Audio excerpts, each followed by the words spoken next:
വയനാട് നടുങ്ങിയ വൻ ഉരുൾപൊട്ടലിൽ ജീവൻ നഷ്ടപ്പെട്ടവരുടെ എണ്ണം 50ലേക്ക് എത്തുന്നു.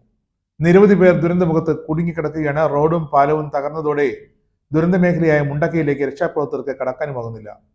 വയനാട്ടിലുണ്ടായ ഉരുൾപൊട്ടലിൽ സാധ്യമായ എല്ലാ രക്ഷാപ്രവർത്തനവും ഏകോപിപ്പിക്കാൻ മുഖ്യമന്ത്രി നിർദ്ദേശം നൽകി കഴിഞ്ഞു.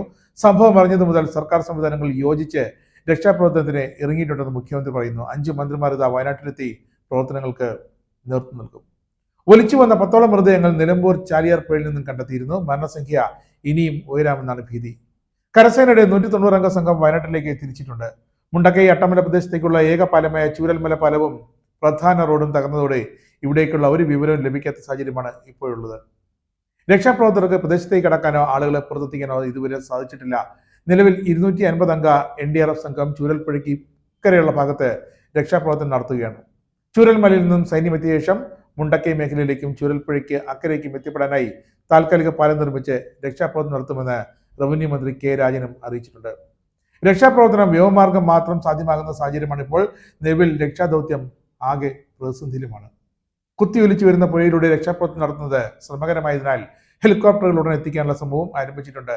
എയർലിഫ്റ്റിന്റെ സാധ്യത പരിശോധിക്കാൻ സുളൂരിൽ നിന്നും വ്യോമസേനയുടെ 2 ഹെലികോപ്റ്ററുകൾ അല്പസമയത്തിനകം വയനാട്ടിലെത്തും. അതേസമയം പ്രദേശത്ത് കനത്ത മഴ തുടരുകയാണ്. കാലാവസ്ഥ പ്രതികൂലമായതിനാൽ ഹെലികോപ്റ്ററുകൾക്ക് എയർലിഫ്റ്റ് അടക്കമുള്ള പ്രവർത്തനങ്ങൾ നടത്താൻ പരിമിതി ഉണ്ടായേക്കും. രക്ഷാപ്രവർത്തനങ്ങളെ മഴ കാര്യമായി ബാധിക്കുന്നുണ്ട്. വയനാടുണ്ടായ പ്രകൃതി ദുരന്തത്തിന്റെ പശ്ചാത്തലത്തിൽ തിരുവനന്തപുരത്ത് പോലീസ് ആസ്ഥാനത്ത് പ്രത്യേക കൺട്രോൾ റൂം പ്രവർത്തനം ആരംഭിച്ചു. 24 മണിക്കൂറും പ്രവർത്തിക്കുന്ന കൺട്രോൾ റൂമിലേക്ക് പൊതുജനങ്ങൾക്ക് വിവരങ്ങൾ നൽകാം. സംസ്ഥാന പോലീസ് മേധാവിയുടെ നേരിട്ടുള്ള നിയന്ത്രണത്തിലാണ് കൺട്രോൾ റൂം പ്രവർത്തിക്കുന്നത്. ദുരിതാശ്വാസ പ്രവർത്തനങ്ങൾക്ക് നേതൃത്വം നൽകുന്നതിന് ഉത്തരമേഖല IG-യും കണ്ണൂർ DIG-യും വയനാട്ടിലേക്ക് തിരിച്ചിട്ടുണ്ട്. ക്രമസമാധാന വിഭാഗം ADGPക്ക് സംസ്ഥാന പോലീസ് മേധാവി പ്രവർത്തനങ്ങൾ ഏകോപിപ്പിക്കാൻ നിർദ്ദേശം നൽകി.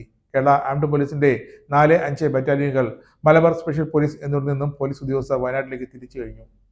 ദുരന്ത നിവാരണ പ്രവർത്തനങ്ങളിൽ പ്രത്യേക പരിശീലനം ലഭിച്ച ഉദ്യോഗസ്ഥരും ഇക്കൂട്ടത്തിലുണ്ട്. കോഴിക്കോട് നിന്നും ടെറിട്ടോറിയൽ ആർമി വിഭാഗവും അങ്ങോട്ടേക്ക് തിരിച്ചിട്ടുണ്ട്. മലപ്പുറം ജില്ലയിലെ രക്ഷാപ്രവർത്തനങ്ങൾക്കായി പ്രത്യേക പോലീസ് സംഘത്തെയും നിയോഗിച്ചു കഴിഞ്ഞു.